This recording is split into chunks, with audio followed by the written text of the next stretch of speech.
É desse jeito, irmãos. Nós vamos nos alegrar, não importa as circunstâncias. Não vivemos por circunstâncias, vivemos pelo que a palavra de Deus diz ao nosso respeito. Nos mantemos nessa posição. Não importa, irmãos. A palavra de Deus fala que, aleluia, a luz do justo é como a luz da aurora.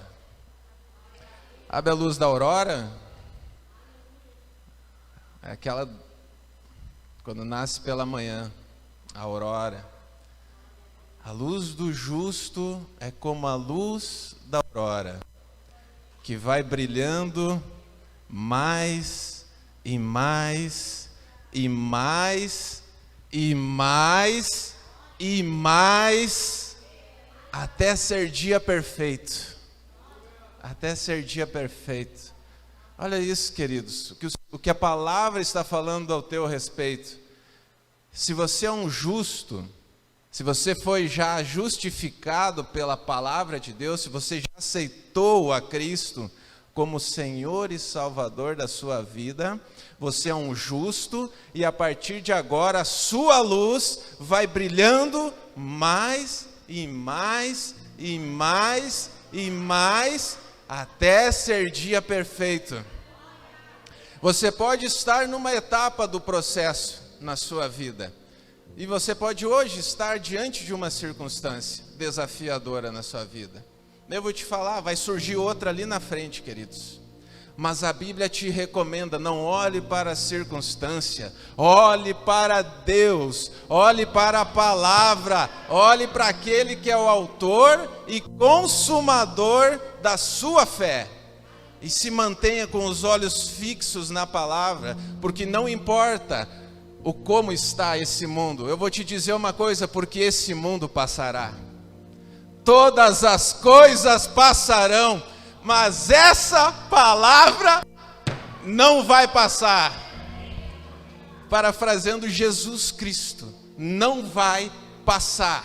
Passa céu, passa terra, passa inferno, passa tudo, mas essa palavra não vai passar, porque ela está estabelecida sobre o firme fundamento daquele que a criou, daquele que a liberou. Então todo o poder, toda a autoridade, toda a unção está depositada na palavra.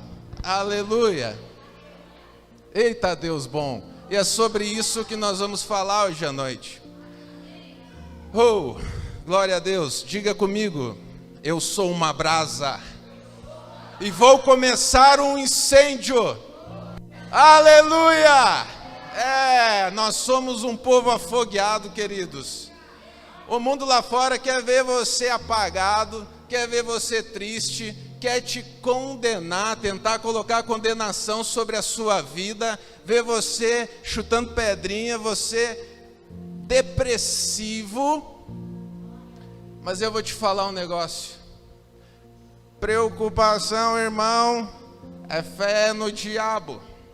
Já dizia Bud Wright. Preocupação é fé no diabo. Então, se você anda preocupado, se você anda ansiosa ou ansioso, você está com os seus olhos no lugar errado. Você está colocando os seus olhos, as suas atenções no lugar errado. Você está olhando para o diabo, para as obras de Satanás. Você está olhando para as circunstâncias. Você está olhando para o problema. Quando você tem que virar os seus olhos para a palavra. Sabe, irmãos, eu sei que é difícil, eu sei que é um desafio nós nos virarmos para a palavra quando uma situação nos confronta, dia após dia, mas você não deve reagir às circunstâncias, ser um reagente, você precisa ser um agente de Deus nessa terra, não um agente secreto, mas um agente de Cristo, manifestando os sinais, manifestando as obras de Deus. A palavra de Deus diz que os sinais acompanharão aqueles que creem. E o Espírito Santo vai fazer alguns sinais aqui essa noite.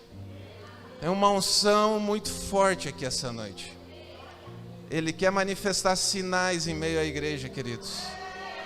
Aleluia, então vai se preparando. Aleluia. A palavra de Deus fala em Hebreus, no capítulo 11, versículo 1, que a fé não parece, a fé não se assemelha. Ele diz: a fé é a certeza das coisas que não se veem e a firme convicção das coisas que se esperam. Então, as coisas que eu vejo, eu não preciso de fé para crer nesse púlpito. Isso está aqui, isso está posto. Agora eu preciso de fé para exercer sobre aquilo que eu não vejo.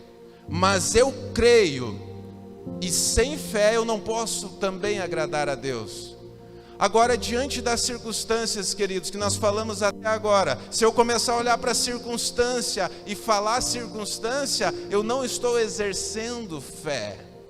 E esse é um desafio individual de cada um de nós, todos os dias da nossa vida. Eu não sei qual é o seu desafio, se é na sua saúde, se é no seu relacionamento, se é no seu casamento, se é no seu trabalho, mas você não pode, diante da circunstância, falar a circunstância.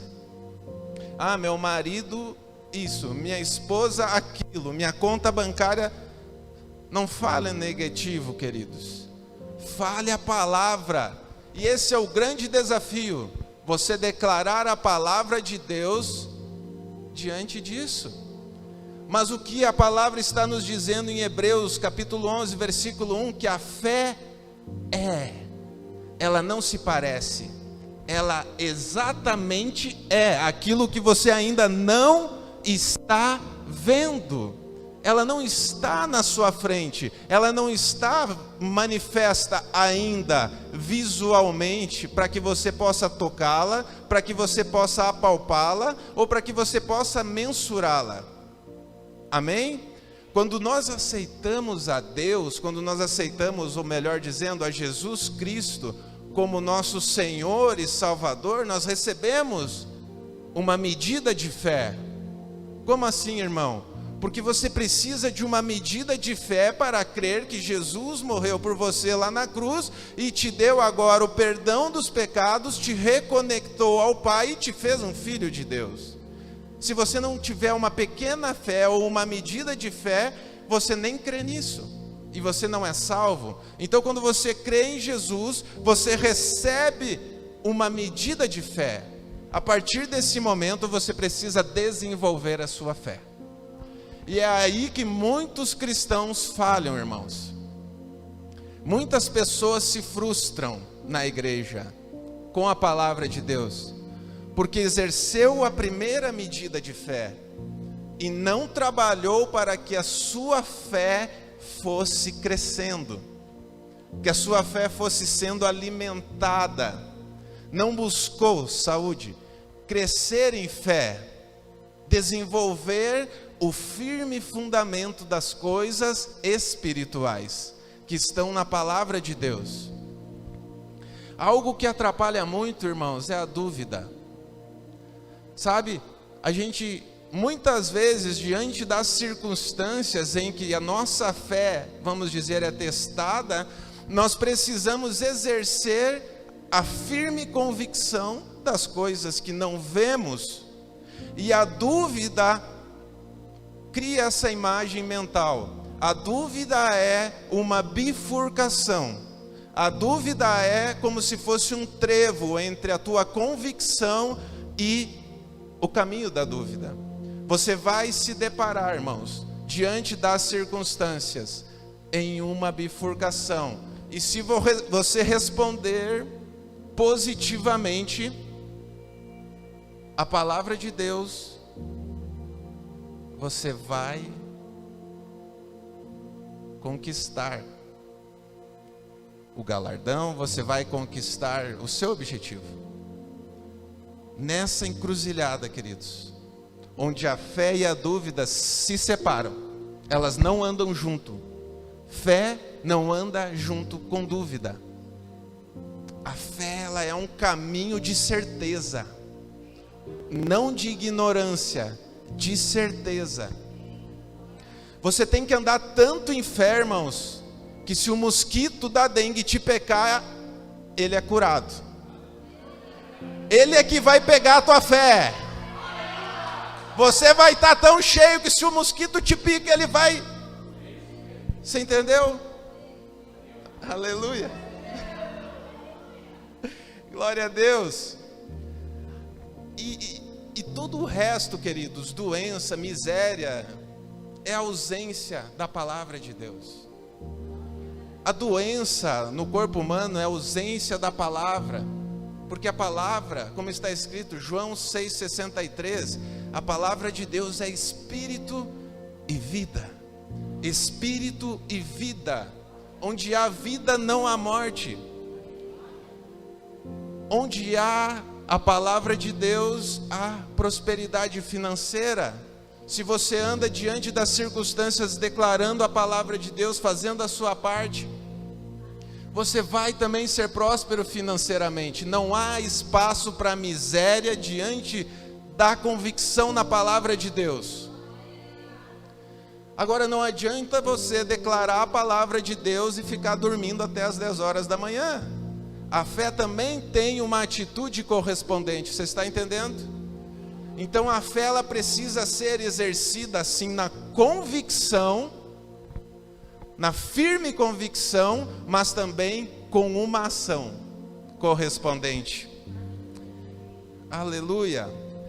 Assim como a escuridão, irmãos, é ausência de luz, todo o resto, miséria, tristeza, sofrimento, doenças, é ausência de Deus na sua vida.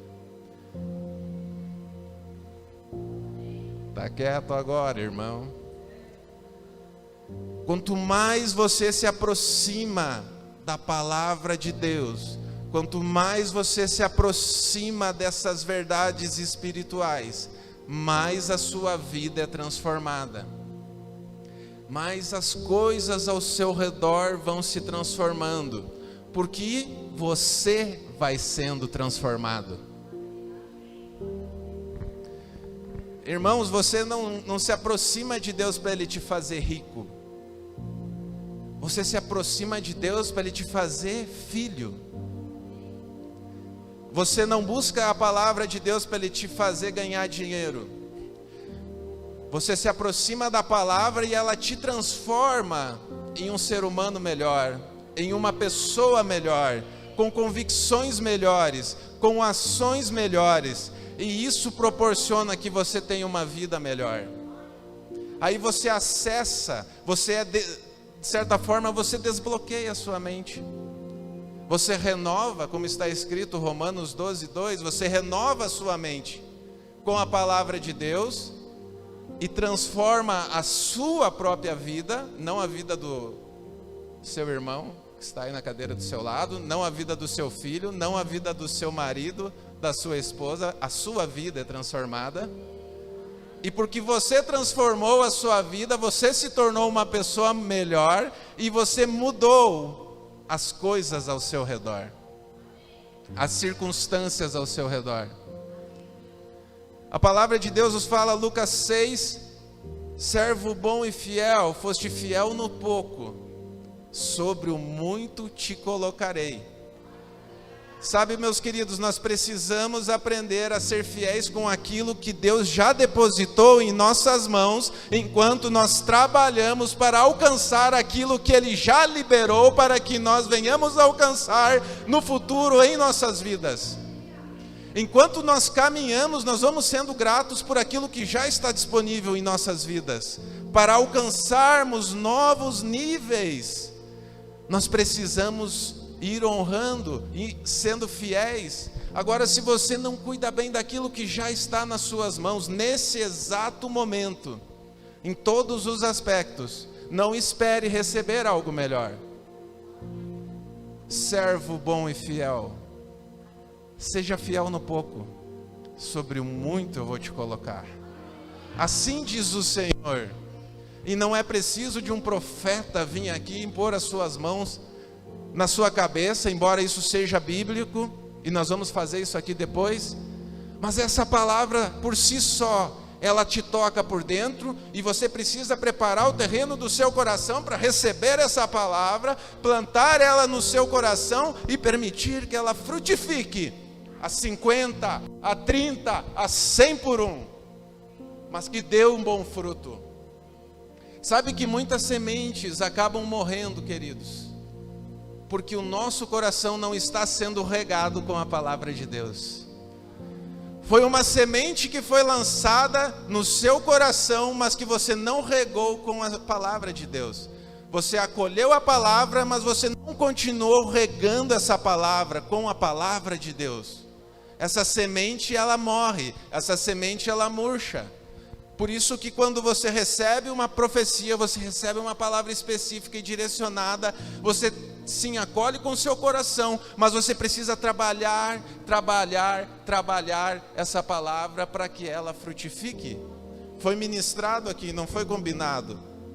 Você nunca colhe o fruto no outro dia depois que você planta a semente.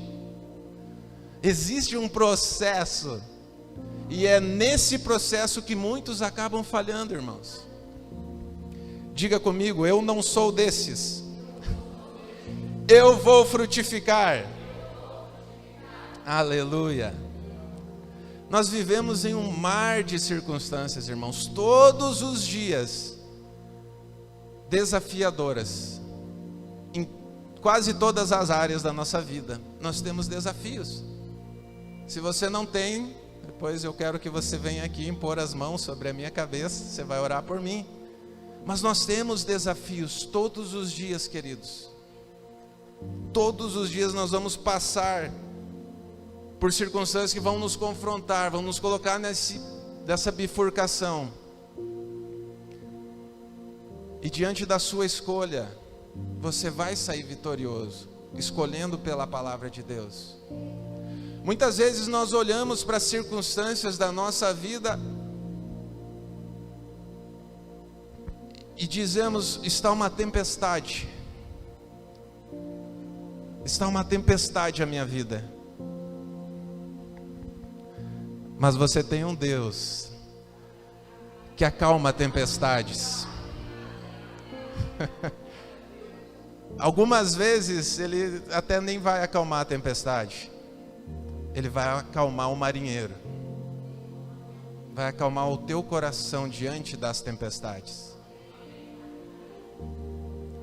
E muitas vezes Ele vai fazer você nadar também.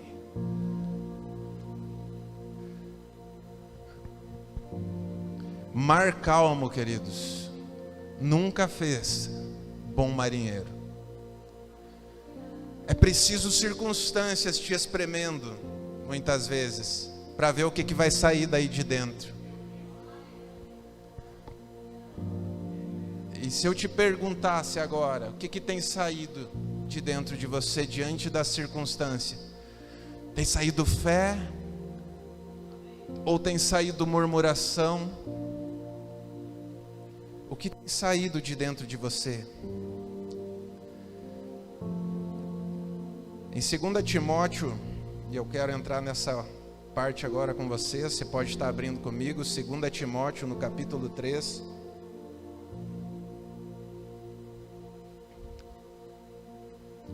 Aleluia. A maior frustração, irmãos, de um crente, de um cristão, é ser um crente só dentro da igreja. Tá quieto agora, irmãos?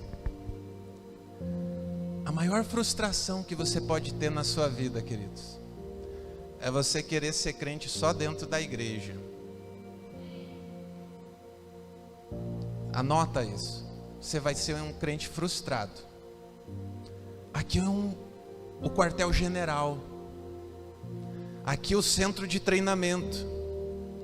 Aqui é o hospital também. aqui o local da reunião dos santos.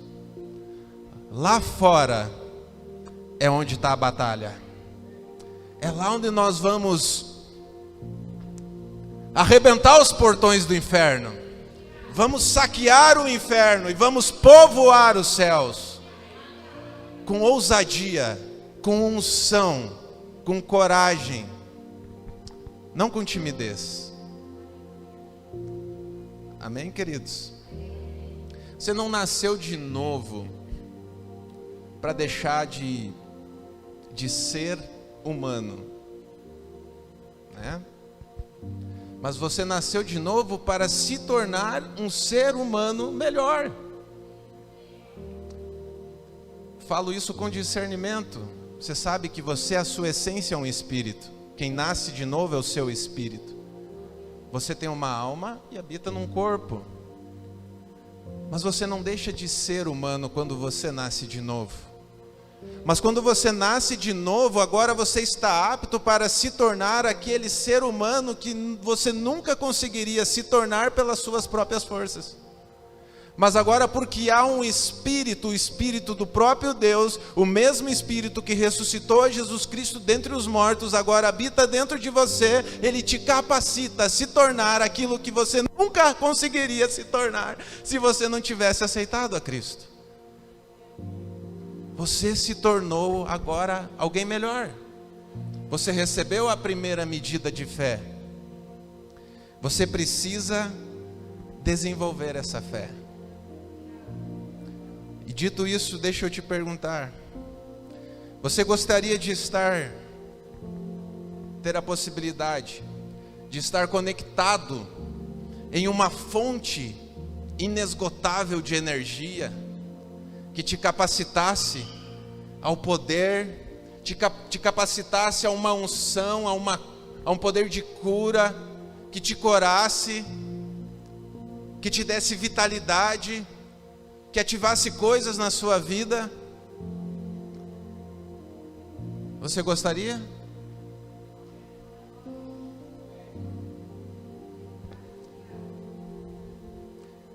Você já deve estar imaginando que eu estou falando da Bíblia. E eu vou te explicar o porquê. Nós precisamos aprender agora, queridos, meus irmãos, a extrair o melhor, extrair o que está disponível da Bíblia, dessa fonte inesgotável de poder, de energia, de unção, de cura, de vitalidade, de tudo que é bom, dons espirituais. Nós precisamos aprender a extrair isso.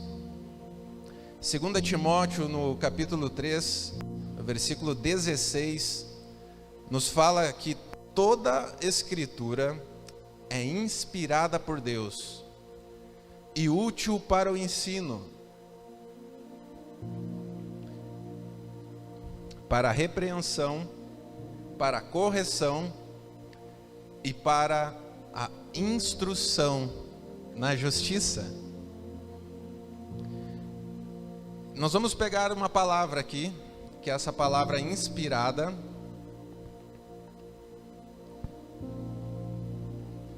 Para quem não sabe, a Bíblia foi escrita, o Novo Testamento foi escrito no grego, amém? O grego, assim como o inglês, algumas palavras não têm uma tradução ipsis literis, né, literal. Ela é uma tradução por equivalência. Por exemplo, do inglês, né, o marketing não tem uma tradução literal, mas você entende por equivalência o que ela significa.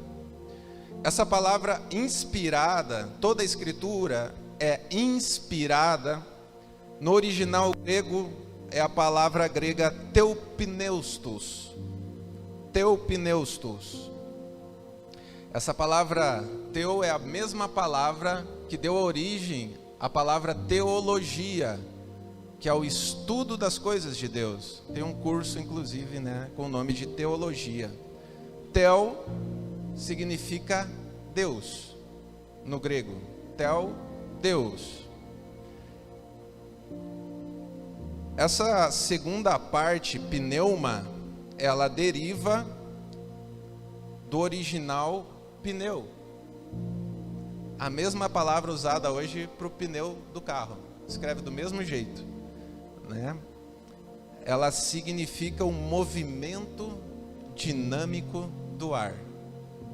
Faz sentido, né? Com o pneu. Mas ela também pode significar soprar através de um instrumento. Vamos chegar num bom lugar. Quando ela vira a palavra pneuma, ela ganha o sentido de vida, força, força vital, energia, poder. Pneuma. Os judeus consideravam essa palavra pneuma como a poderosa energia de Deus, ou a poderosa força de Deus que criou o mundo, que criou o universo e que sustenta todas essas coisas. Então, na construção da palavra Deus, de Deus, formando inspiração, ela significa literalmente soprado por Deus. A palavra foi soprada por Deus. E eu quero que você visualize mentalmente comigo a imagem de um balão vazio, e você põe na sua boca esse balão e você sopra esse balão.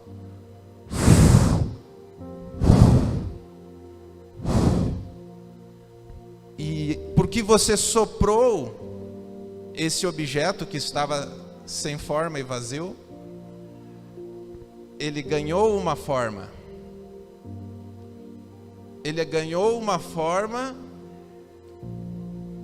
E se agora você for fazer, inclusive, uma análise laboratorial das partículas e moléculas que estão dentro desse balão, você vai encontrar o DNA daquele que soprou. Então a palavra de Deus, ela é o sopro do próprio Deus sobre as nossas vidas. Quando a palavra diz que essa palavra lançada, ela é espírito e vida, ela é lançada, ela entra em você, você acolhe no seu coração, e agora o próprio DNA de Deus, a própria essência de Deus, as moléculas do Senhor, elas estão dentro de você.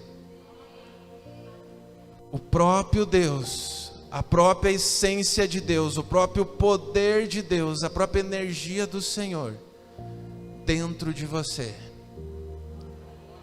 literalmente. Então, à medida que você continua, queridos, colocando palavra para dentro,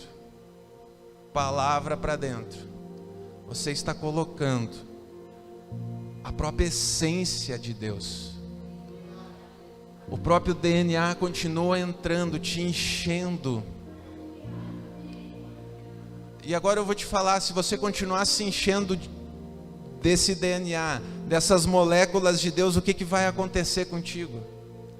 Se você não vai andar, não vou dizer que você vai andar levitando, queridos, mas se a sua capacidade espiritual não vai se desenvolver mais e mais, a sua luz vai ir brilhando mais e mais, mais e mais, até ser dia perfeito. Nós vemos grandes homens e grandes mulheres de Deus com uma unção palpável na sua vida, queridos. E isso não foi porque Deus escolheu alguém e disse: você e você estão aptos. Não. foi porque essas pessoas escolheram a palavra e por um processo contínuo e constante colocaram a palavra para dentro e continuam colocando a palavra para dentro e orando em outras línguas, e o movimento continua fluindo e o poder continua aumentando e a unção continua pegando e o fogo continua queimando. Aleluia! Tudo está na palavra, irmãos, disponível na palavra. Essa palavra fechada na sua casa, numa prateleira, é uma usina de energia desligada. Não serve para nada. Ela em cima da sua prateleira, aberta, e você não lendo, não diluindo, não pensando, meditando nela, ela não serve para nada. Ela não impede nada, ela não acrescenta nada. Agora, quando você ativa ela, lendo, meditando, colocando para dentro, o negócio acontece. Pense nessa imagem, queridos, de um instrumento musical, um saxofone, uma flauta. Ela, sem o músico soprar, não exerce o seu propósito. Ela não exerce o seu propósito. A mesma coisa é com a palavra. Se você não exercer algo sobre ela, não haverá uma melodia sendo produzida através desse instrumento. Aleluia. Está disponível para nós todos, queridos. Deus não criou, não inspirou, não liberou o poder, a unção sobre a palavra e depois se afastou dela. Tá aí. Leiam. Não se escandalizem, tá, queridos? É uma Bíblia. Ele não fez isso. Eu escrevi, inspirei, depositei, tchau. Não foi assim. Ele é a palavra.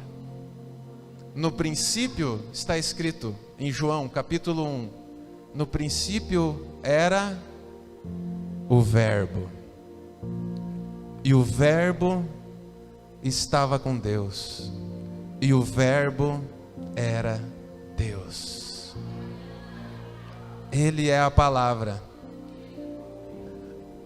Ele é a palavra entrando dentro de você, te capacitando a ser um ser humano melhor, te capacitando a exercer os dons, te capacitando a exercer o ministério, te capacitando a carregar fardos que na sua força mesmo seriam fardos pesados, mas não é você que carrega. O jugo é suave e o fardo é leve. É Ele que carrega, mas você precisa ativar isso dentro de você. A essência do próprio Deus está depositada na Bíblia. A Bíblia não é o livro que simplesmente fala de Deus, é o livro que contém Deus. Ele está aqui nessa palavra. É Ele que te cura através de uma unção específica. É Ele que te toca através de uma unção específica. É o Espírito Santo que está sobre mim, está em você, que te capacita a ações específicas, a moveres específicos, a ministérios específicos, a dons específicos, a milagres, a sinais e maravilhas. O Ministério de Música pode subir. Nós já estamos indo para o final. Essa palavra, queridos, ela tem tudo, e quando eu digo tudo, é tudo mesmo, que você precisa para ter uma vida melhor. Ela começa na palavra. Quando você põe ela para dentro de você e permite que ela te transforme num ser humano melhor, numa pessoa melhor. Tudo isso que eu falei para vocês, queridos, não é uma teoria, não é apenas um conhecimento. Tudo isso é a verdade. Tudo isso é a manifestação do próprio Deus entre nós. Tudo isso é exercer a palavra de Deus na minha e na sua vida. Sabe, quando você termina um curso, você inicia a prática. Você precisa praticar a palavra. Tudo que a palavra diz que você é, que você pode, que você deve, você tem direito. Você tem direito a desfrutar tudo isso que está na palavra. Que você é uma nação santa, sacerdócio real, povo adquirido. Sabe, Deus te chamou de filho, te fez filho, filhas. Ande de acordo. Ande de acordo. Sabe, você pode ver a imagem de vamos usar um prefeito. Se o prefeito não andar na sua posição, né? Não que seja o traje e tal, mas vestido adequadamente como prefeito, como vamos usar os cargos políticos, né? Um deputado, tirando o que eles fazem ou não, estamos falando da postura. Sabe, se ele andar mal vestido, com a roupa mal passada, desajeitado, ele não está vestido, não está se posicionando visualmente também, de acordo com aquilo que ele é. E a palavra diz que você é embaixador de Cristo aqui na terra. Você vai andar de qualquer jeito? Você vai andar de qualquer jeito, como se você não fosse nada? Como se você fosse um mendigo, um coitado? Ninguém me ama, irmão Cássio. Ninguém gosta de mim. Você vai andar desse jeito? Porque o seu chefe lá falou de você, você que está assistindo, porque não sei quem falou de você. Dá bola para isso não. Vai para a palavra, irmão. Vai olhar o que a palavra fala ao teu respeito. Você é top, você é abençoado, você é filho de um pai, você é filho do rei. Ande de acordo, se posicione de acordo com aquilo que você já é. Você não vai ser, você já é. Mas se posicione, ande de acordo, posicionado. Eu sou filho de Deus, eu não vou fazer esse tipo de coisa. Mas a minha família sempre fez. Não vou fazer mais. Não dá, eu sou filho de Deus agora. O meu pai me posicionou assim agora, eu não posso. Isso é honra. Isso é honrar a Deus. Sabe, irmãos, para fechar, fique de pé. Vamos encerrar já. A Bíblia é o teu título de posse, que te garante tudo que está escrito. A Bíblia te garante. Eu vou te dar um exemplo para concluir. Quando você compra um terreno, você tem um título de posse, uma escritura. Aqui está o título de posse do meu terreno. Cadê? Aqui. Quando você compra um terreno, Você não carrega o terreno junto com você. Você não sai por aí com o terreno nas suas costas. Aqui é o meu terreno, está aqui. Olha aqui. Olha o meu terreno aqui, ó. A minha casa. Não. Você carrega um título de posse do terreno. Eu vou te falar uma coisa. Aqui está o teu título de posse. De todo o poder, toda a energia, toda a autoridade que o Senhor liberou na tua vida, no teu ministério, a cura, as bênçãos, a prosperidade, está aqui, ó. Está aqui o teu título de posse. Quando o diabo disser que não vai dar, você diz: o meu Deus diz que dá. Quando as circunstâncias quiserem te parar, você diz: o meu Deus diz para avançar. Está aqui o teu título de posse. É, Deus.